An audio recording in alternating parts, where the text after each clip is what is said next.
difference between mind and intellect. The second question is very metaphysical. So you've already accepted this is God's play and God has ordained all this. Now, do I have any role in this? The question is loaded. It's a trick question. Because if you say that, no, I have a role, it's up to you, then God is powerless.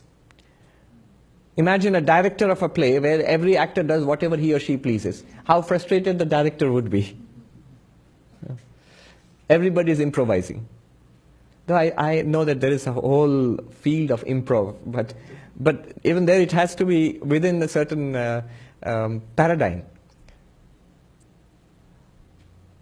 So what is the role of God if I can do whatever I want? And obviously I cannot do whatever I want. Our lives are so circumscribed and limited. On the other hand, if I say, yes, it's God's play, you got it right, and you have no role at all, that sounds very negative. That sounds very robotic, predetermined. So it's a loaded question. What do I do? What do I say? The answer was given by Sri Ramakrishna himself. When asked such a question, he immediately asked a counter question. It's God's play. What role do I have here? How much of a role do I have here? And his counter question was, who are you? If you investigate in depth, you will find you and God are one thing. What you call God is a sense of separation. This entire universe is predetermined, is controlled by some big guy out there. And I'm playing a little role here.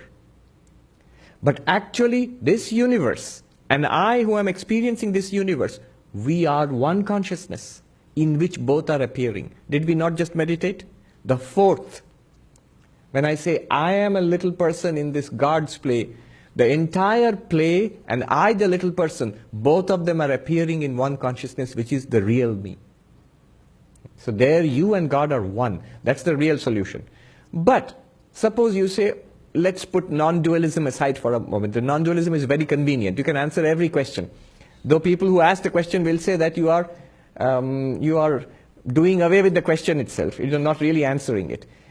So how would a dualist answer it? Not a non-dualist, a dualist. There is this world, I am there, there's something called God, I believe in God. Now tell me, is it preordained or not? Both is true. It is God's play, and in this we have our roles.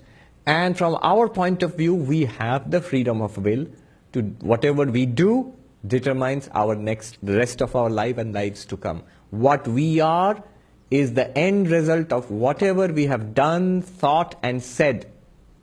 Thinking, speaking and doing consciously, whatever we have done in past lives, the culmination of that is what you and I, what we find ourselves to be now.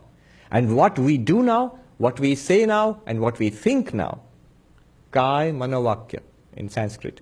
What we do with these three instruments, mind, speech and body, consciously, that generates karma. And karma shapes what we are in this life and in future lives. So that's a provisional answer. That's not really the answer of Vedanta. The real answer of Vedanta is what we meditated upon.